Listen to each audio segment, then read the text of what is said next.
ருத்ரஹா அப்படின்னு சொன்னா பக்தர்களை அழ வைப்பவன். எப்படி அழ வைப்பவன்?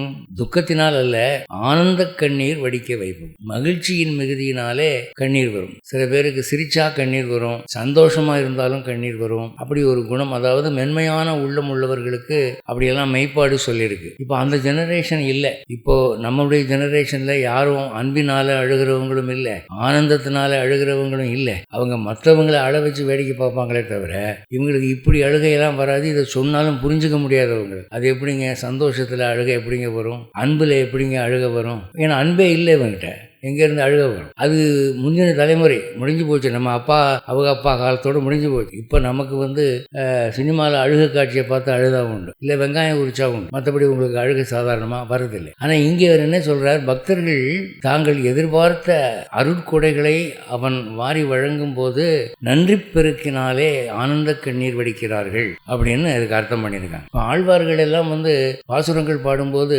அப்படியே ஆனந்தத்தினாலே பக்தியினாலே கண்ணீர் பெருக்கத்தானே அவர்கள் பாடினார்கள். நெக்கு நொக்கு உருகித்தானே பாடினார்கள். அந்த ஒரு பக்தி உணர்வு நன்றி பெருக்கினாலே கண்ணீர் வடிக்க செய்யும். அதான் சொல்றாரு, பக்தர்களை ஆனந்த கண்ணீர் விட செய்பவன்.